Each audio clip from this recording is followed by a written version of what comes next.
When he's done, he watched it and he didn't feel just as much as Oh, pure one in heaven above, restore the congregation of Israel and your love. Speedily lead your redeemed people to Zion. Next year in Jerusalem. Alan, let's go, Alan. Next year it's already I knew you started. What do you say, right? Next year it's Doris' house. Look, we got something from her friend. Was it a Richard Sunday card? Alan, let's go, Alan. Get notification black and white. No, you can take your mind. Excuse me. his friend. Change your mind. Was it? Let's go. Emily, I'll get over. Next to me? No, it was Charlie and the other one was different names. I can't Okay, Alan. Irish name.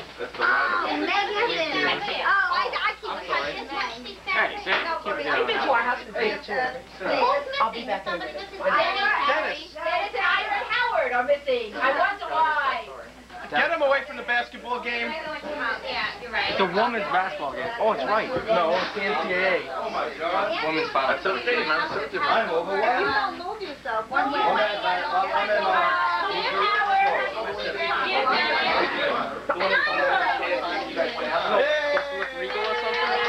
I supposed to look regal or something?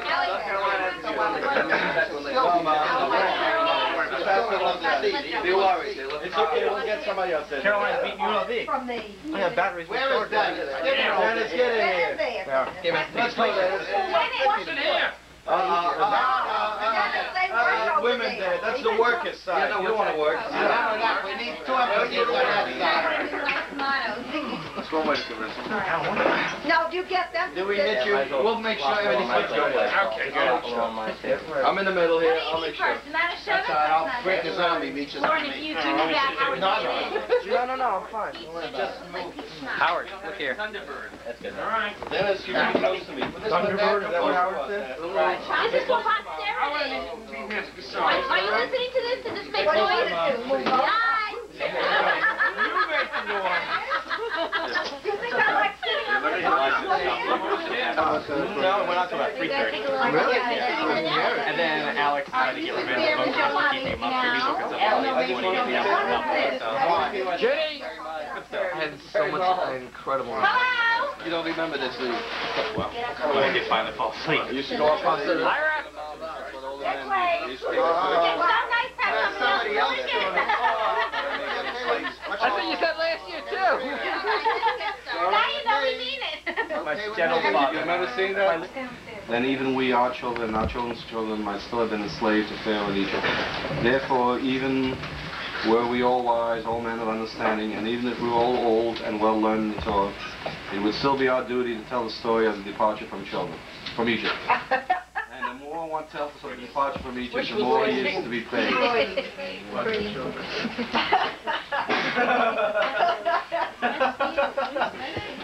I promised her I wouldn't take a picture of her unless someone else was in the picture. Page 10. We like these rabbis. You want the rabbis? I got a request for the rabbis here. Are you hungry? It is told on Rabbi Eliezer, Rabbi Joshua, and Hotzianu mi Mitzrayim, Hotzianu mi Mitzrayim, Dayenu, Dayenu, Dayenu, Dayenu, Dayenu, Dayenu, Dayenu,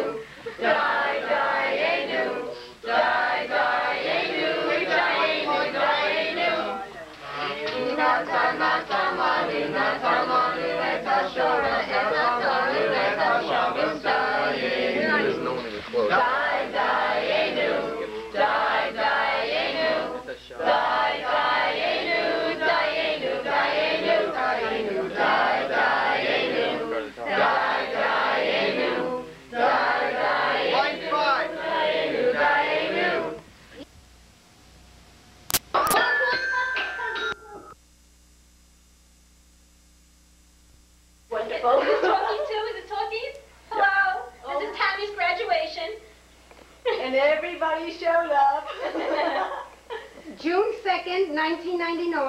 No, 1991. 1991. Well, that's part of our senility. That's okay. Okay. 1991. There's your hood. I'll show you how to put your hood on. And they let you keep your Oh, hood. you look more like the KKK. Usually they keep the hood because the hood represents that you now have your bachelor's degree from Lehigh. I never got one. I know, Dennis stole Or Dennis had one for graduation and I used his. I never got one for my bachelor's You or my put that on master's. tape. Because I never attended either graduation. And his mother's a witness. Oh, you want directions? What do you mean? I've done so many graduations. There, this is the way you see, and the hook goes down here, Tam. See the hook? Look into the camera, Tammy. Okay, it hooks on over here, and then this is perfect. Drapes down here like that. But look at my turn on. Okay, and then get your hat on. It says front. Yes, usually. 4 years of college, and we have to tell her front. That's all through college and doesn't know how to put the gown or the cap on, right? No, they don't train you, but I've been at so 4 many years of graduations. your This is too practical information. Oh, see, they're gonna get they'll let you keep your tassel for sure, and hopefully they'll let you keep your hood. Alan, zoom up on the tassel, can you? 91. Oh, sure, they can't use that again, man. Oh, I'm sorry. And then you don't have two tassels. No coos, no coos. Well, it was the family. Wait, don't curse. Uncle Alan has the video on. It's still on, Alan. You can curse. You're all grown up Still now. on? What are you looking for, doll? Probably kids. No, Sandy You asked can you. see where they were.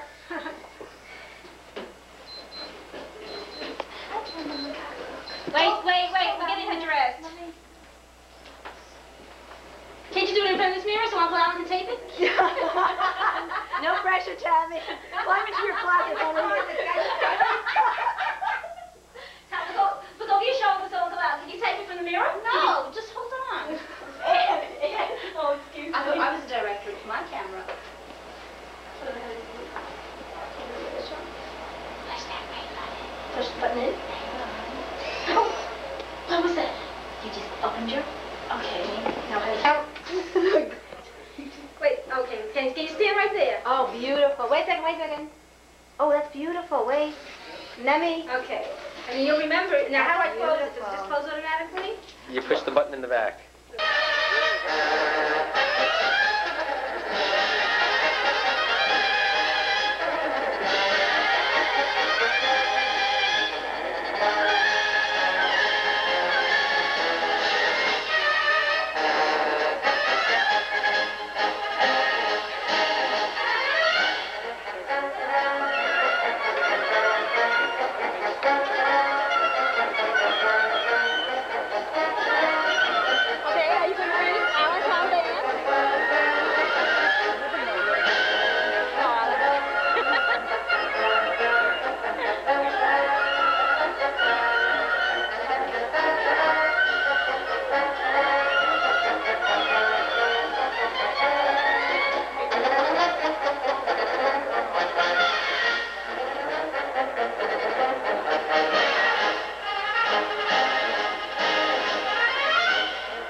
That was the Allentown Band. It is America's oldest concert band, which was created around 1828. Thank you. Hold up the thing. Oh, get a close-up. Show like that. Like sunny. Oh, this is fun stuff. Oh. Shall I turn to Tammy's name? Sure. Yeah, focus on a name. I will. Yeah. Okay. And they go left. You can go communicating. Major in government, major in psychology, English, urban studies. What is this? Alan? Where's her name? Yes, we are. Okay. Maybe they come in both sides.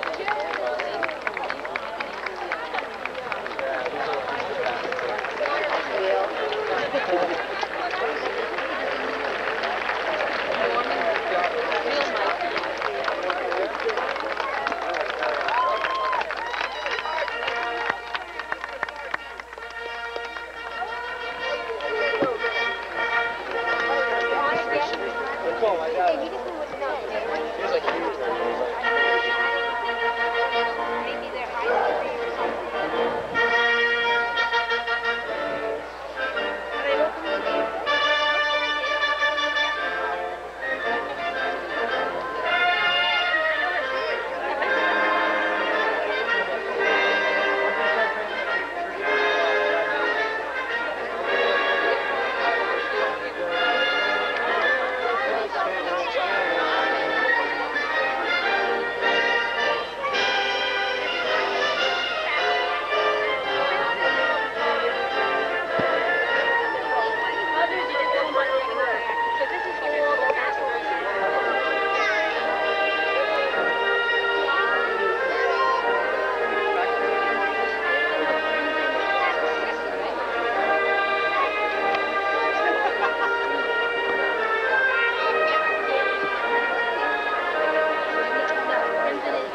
a white corsage.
Let us pray.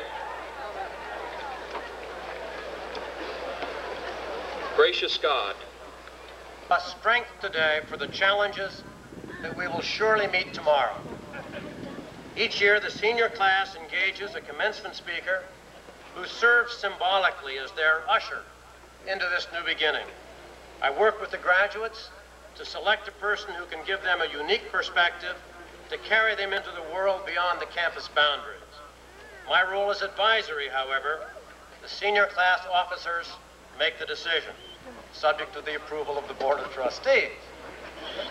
Today we have a commencement speaker whom I would have chosen if I had been an officer of this senior class. Senator Bill Bradley of New Jersey has seemed to me for many years to be a model United States senator, the kind of political leader I would hope to find in our nation's capital. The challenges facing our federal government are monumental, requiring political leaders of intelligence and courage and compassion and integrity. Bill Bradley meets these tests. His political agenda includes the most complex ideas, such as federal tax policy, and foreign debt, and international trade. His agenda touches the heart as it challenges the mind, extending from prenatal care to health care for the elderly. And Bill Bradley cares deeply about education, with legislation sponsored for gifted and talented children and for those at risk of dropping out of school. As a three-time All-American basketball player at Princeton, Bill Bradley cares deeply about the integrity of intercollegiate athletics, leading Senate initiatives which have already influenced behavior in the NCAA. And I don't think Senator Bradley is planning a comeback in the NBA, but the excellence he once demonstrated on the basketball court still tells us something about the man. As an amateur, he was College Player of the Year, winner of the Sullivan Award as the nation's outstanding amateur athlete in any sport, and captain of the Olympic Championship basketball team in Tokyo. As a professional for 10 years with the New York Knicks, he played on 2 NBA championship teams. Somewhere along the way, he studied philosophy, politics, and economics as a Rhodes Scholar at Oxford. Bill Bradley set for himself as a young man standards of excellence that serve him well today in the United States Senate. I'm proud to introduce you to a commencement speaker who has also set high standards for you to emulate, Senator Bill Bradley.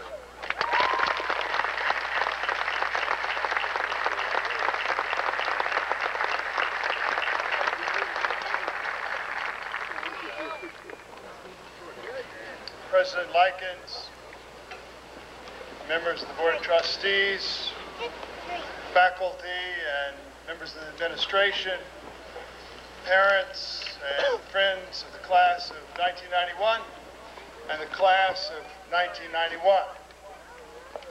Let's applaud the class of 1991.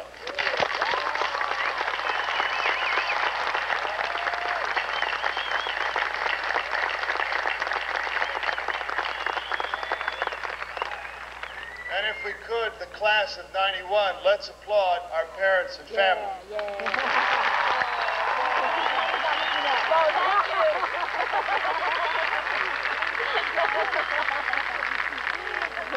This is a day of celebration without question. It's a day when there is great pride and accomplishment and great anticipation of what comes in your future. Woody Allen once advised a graduating class by saying the following, that ahead of you lies two paths. One leads to utter despair and the other to total extinction. May you have the wisdom to choose wisely. Well, I know that at Lehigh you've learned that there is far more than that. And today is a time where you can be proud and look forward to a future, a bright future. So what can we say about the world into which each of you graduate? First, the United States no longer stands unchallenged economically, nor only opposite the Soviet Union. We spent a lot of our economic productivity during the Cold War on ensuring ourselves against a military threat from the Soviet Union whose economic and social foundations were full of termites. Then, just at the time, Mikhail Gorbachev, George Bush, and spy novelist John le Carré declared that the Cold War was over. Just at the time Germany reunites and 100,000 Soviet citizens were permitted to leave, just at the time when we felt we were turning a page of history, Saddam Hussein invaded Kuwait. Was his action the beginning of a new kind of conflict or the end of an old kind of conflict? And was our response the beginning of a new world order or the culmination of an old world order? From the standpoint of the Wilsonian vision for collective security, the war to free Kuwait ranks with World War II and the containment of Soviet expansion in terms of its success. Its message is loud and clear. A dictator who invades another country risks the collective condemnation of the nations of the world and a quick destruction of his army. Yet it may also signal the dawning of an age when even the most skilled collective security cannot prevent the violence that may lie ahead. Even though the nations of the Middle East have for now escaped the threat of Saddam Hussein and have an opportunity, however fleeting and unlikely, to forge a lasting peace among themselves, even though the nations of Eastern and Western Europe are now largely free of any external threat to their territory or right to exist, even though the prospect of armed conflict between the United States and the Soviet Union has faded in less than 10 years from ominously inevitable to nearly impossible, even though all this is true, the world is not at peace. The violence that we see reported in South Africa, in Northern Ireland, in Kashmir, in the Balkans, in the Caucasus, is perhaps a warning of the kinds of conflict that we will increasingly face in the world. The Cold War froze everything into a bipolar world. Make sure it's zoomed, though. Its thaw opens the cracks and crevices of old societies and releases the toxins of ethnic, racial, and religious hatreds. In the territory of Iraq, the conflicts between Shiite and Sunni Muslims, between ethnic Kurds and Arabs, began long before Saddam Hussein came to power and will continue long after his demise. In Yugoslavia, The failure of communism unleashed a half-century's worth of conflict among Slovenians, Croatians, and Serbs. The future shape of Russia and the Soviet Empire hinges on unresolved disputes between old neighbors, Azerbaijani Muslims and Armenian Christians, between Georgians and Alsatians and Abkhazians, between Kyrgyz and Uzbeks, and many other distant neighbors. Although the United States has a role to play, these ethnic, racial, and religious conflicts don't lend themselves to activist American peacemaking on the Wilsonian model. International law provides the basis for action when one country invades another. It does not answer the question of whether the Kurds or the Palestinians or the Croatians deserve a homeland or where the land should come from. The principle of self-determination for a nation cannot tell us whether in Soviet Georgia school children should be required to speak Russian, or whether in Romania the school books can be printed in language of the Hungarian minority. Our military force can rarely end job discrimination, religious fanaticism, or hateful attitudes and stereotypes.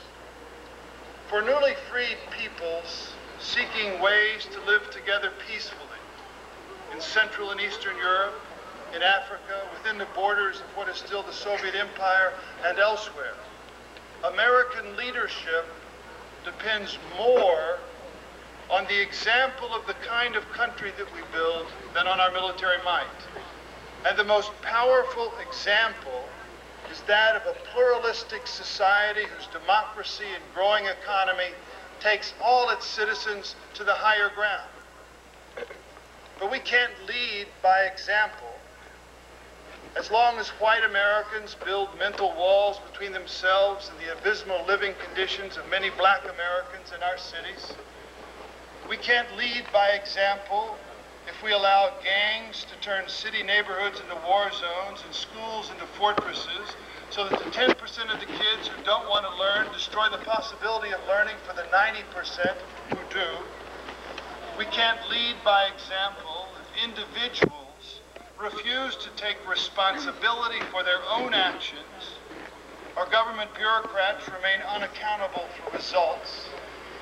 We can't lead by example if it's easier to put a man on the moon than to get a low-income pregnant woman across town to a doctor. We can't lead by example if we allow our environment to be exploited by all and protected by none. We can't lead by example if we fail to see that crime often causes poverty and destroys the interracial bonds of civil society. And we can't lead by example as long as the income of parents is a barrier for talented young people to get the kind of education they deserve and desire. In facing up to the realities of race in America today, or even ethnicity for that matter, we must also observe that the isolation of black urban poverty developed in part from our failure to respond to an economic migration of 5 million people, African Americans, moving decades ago from the sharecropping farms of the South to the cities of the North. Racial, ethnic, and religious conflict is sometimes inseparable from the conflict of economic migration. Open borders in Eastern Europe unleash ethnic fears for the people of homogeneous countries in Western Europe. Riots in Marseille, violence in London, xenophobia in Germany come from fears of actual or potential migrations from Asia, North Africa, Poland, and the Soviet Union. When large groups of people move from one place to another, things do change. And one of the most dramatic economic migrations in the world is occurring today along the 2,000-mile border between the United States and Mexico. Last month, I visited Nuevo Leon, a prosperous state in northern Mexico, not far from Laredo, Texas. a candidate running for governor of Nuevo Leon told me about a small town called Dr. Cross with a population of 6,000. 4,000 women and 2,000 men. The men are boys or old men. Almost all the young and middle-aged men went to the United States. The men of Dr. Cross didn't want to break up their families, leave their parents and wives and children behind. Like anyone, they would have preferred to remain in the town where they grew up, to be with their families, to be citizens of a stable, productive community. But there were no jobs. There is only one thing that you really need to know about Mexico to understand why the negotiations toward a free trade agreement between Mexico and the United States is so critical for both countries. And that fact is the following. Half of the population of Mexico's 80 million people are under the age of 15. Half of the population under the age of 15. Beginning right now, either jobs will be created below the Rio Grande in places such as Dr. Cross, or there will be more and more illegal immigration into Texas, California, Pennsylvania, New Jersey, New York. Indeed, illegal immigration into New Jersey and New York from Mexico in the 80s has quadrupled.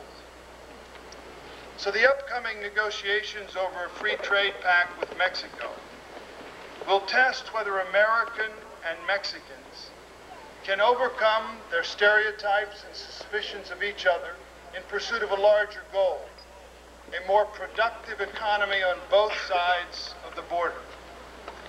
Can we be bold enough and imaginative enough to create the conditions that will enhance our children's future? Do we have the courage to face the fact that their chances for a better life depend on raising our productivity, which in turn depends on a commitment to quality at home and finding common ground abroad?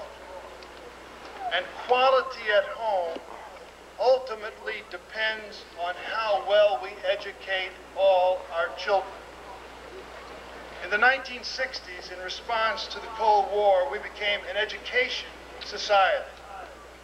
As a nation, we pulled ahead in the space race, the arms race, and through the civil rights movement, the race for moral leadership in the world. The education society connects the individual's dreams of knowledge and wealth and self-awareness and achievement with the nation's ambitions in the world and makes both possible. The education society recognizes that education is not something that ends before a life of work and leisure. It must be a continual part of life, both to upgrade skills in a changing economy and to find self-fulfillment in a world searching for meaning. The education society is not just the society with the best schools, toughest tests, and most innovative curriculum. The education society is the community that makes education the biggest part of life for the most number of people. It is the society that asks the most, but also promises the most.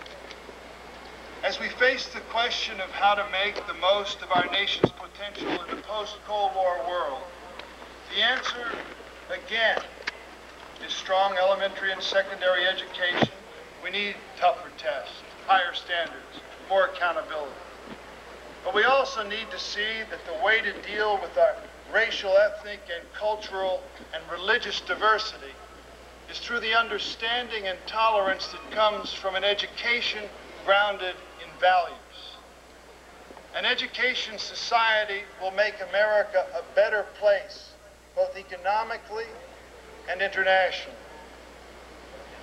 But as we strive in the 1990s to reinvigorate the potential of an education society, we have to begin to pay as much attention to what happens in the kitchens and living rooms of America as in the classrooms and workrooms. What do I mean by that? The fact is that we are graduating students from high school who have the potential to be engineers, scientists, plant managers, the equal of any in the world. but often we're not giving them the chance to strive to be the best. What's happened to the promise of education? Well, something seems to have gone wrong. All of you are very familiar with this fact. Private university costs are skyrocketing. Many cost more than $20,000 a year. State colleges are no bargain anymore. They're going up faster than the rest.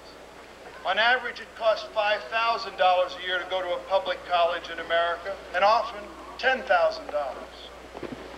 Well, all of you, students and parents in particular, are experts on the kind of aid available to graduate school, to go to graduate school. A grant, not if you're a middle-income student. A loan, not for young couples with few assets. What we need is one more good way to help pay for college and graduate school.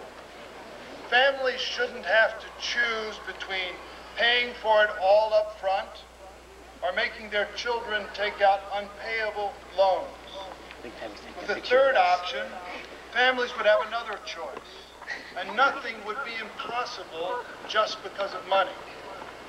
The new option is to give students a way to take responsibility for the education they choose out of the income they will gain from it.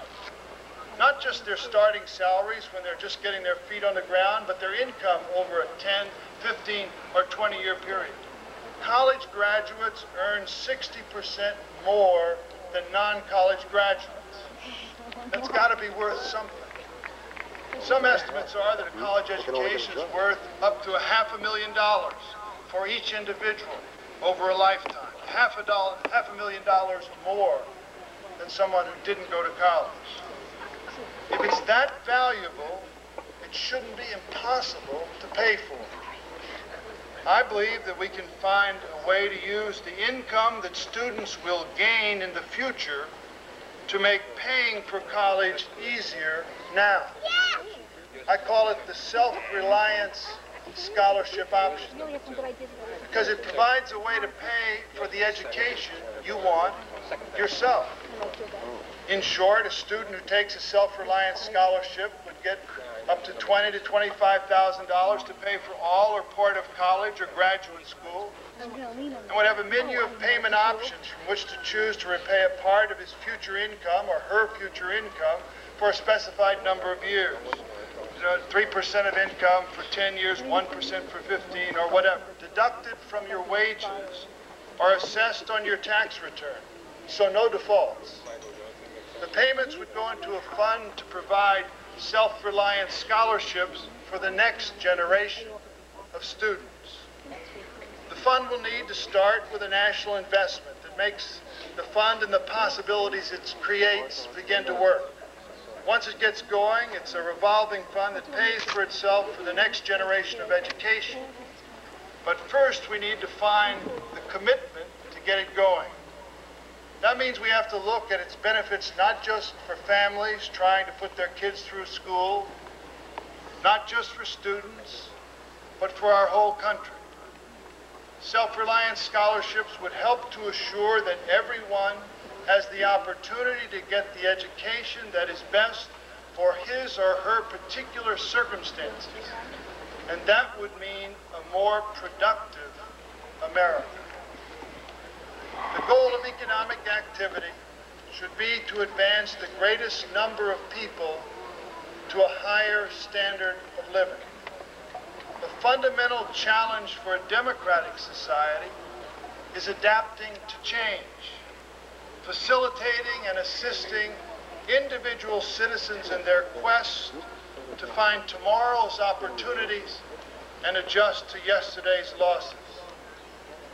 For America to remain the land of opportunity, economic policy has got to be human-centered, and political leaders must level with people, and the promise of our pluralism must be fulfilled.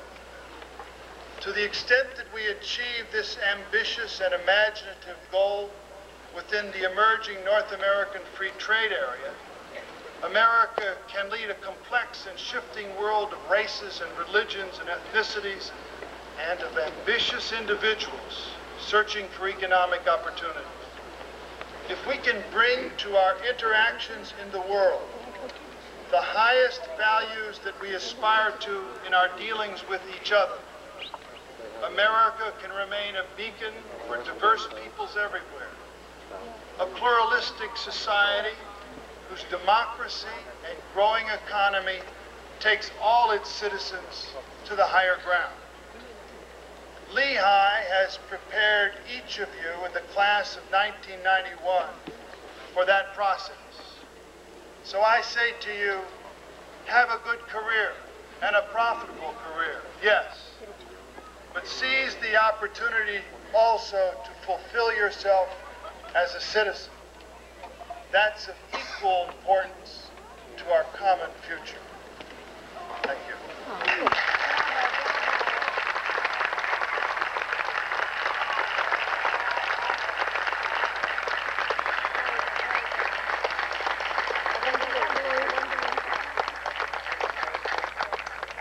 Thank you, Senator Bradley.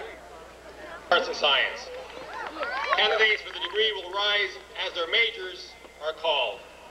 Please hold your applause till I've read the entire list of majors, please. American Studies, Applied Science, Statistics, Theater, Urban Studies. Mr. President, each of these candidates has completed all the requirements for graduation, and upon the recommendation of the faculty and by vote of the Board of Trustees, is presented to you to receive the degree of Bachelor of Arts or Bachelor of Science. Candidates?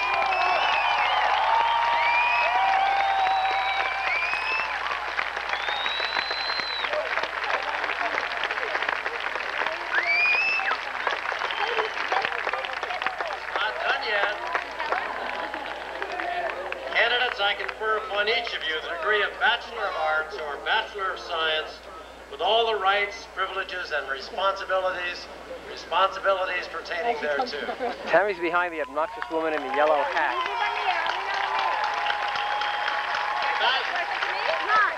Bachelor of Arts and Sciences will be seated and receive our congratulations.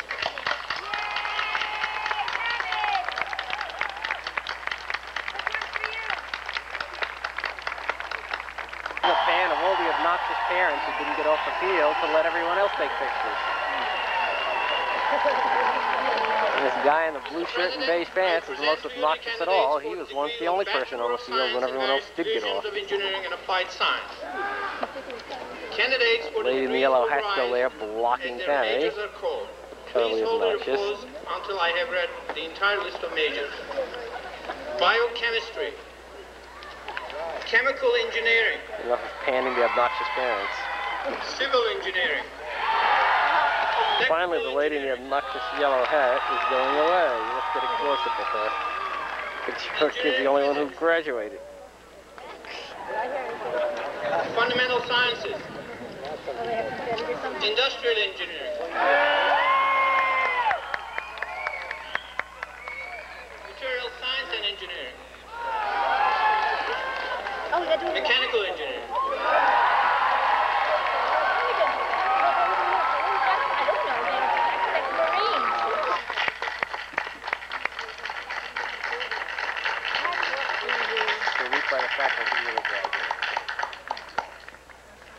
And now please, class of 91, stand and salute your faculty. Yes. Come on. Yes.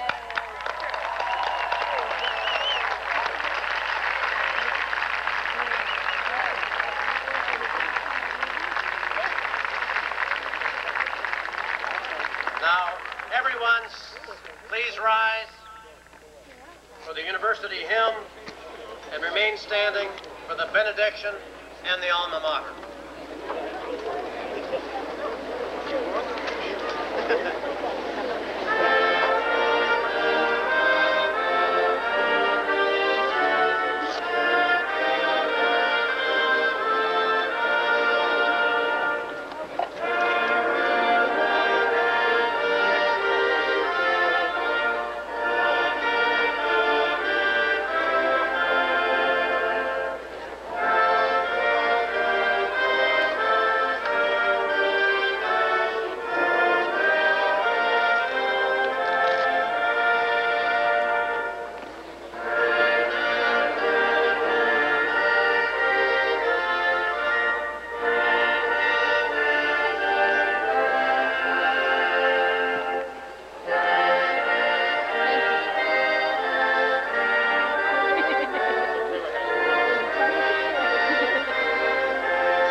Christ, awakened and renewed. And may the peace of God, which passes all understanding, keep your hearts and minds in fellowship with God and with one another, this day and forevermore. Amen. Congratulations.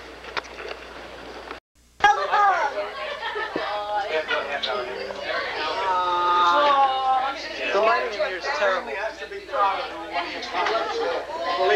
a wonderful summer. And get this hug too. Oh my gosh, my goodness. I face the camera. She's asleep. Why, you wanted to go right and get home, yes? Take the coffee with you. Well, I wanted to get my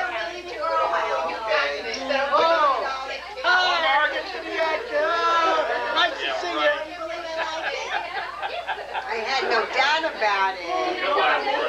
Goodbye, Father darling. We did that again, didn't we?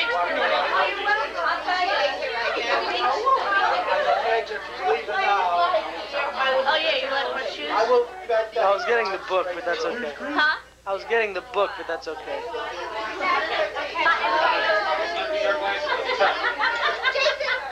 When I'm too old to do it, I'll stop doing it. Okay. Can I do it to Mama? Leaving? Yeah. I'm taking And Paula says it's time to go. I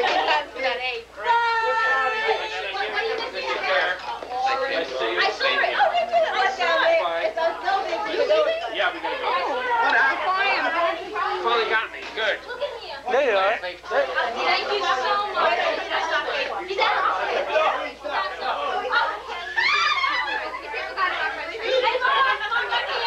Hey, my sister and I and my father. And Sandy. Sandy's here. And Mrs. Rich is here. She's trying to put the ladies' room to bed. Goodbye, Paula. You continue to send you. I'm right here. But I didn't remember the house. Well, like Tammy. And we keep And then the antibiotic ready to go. all the time. First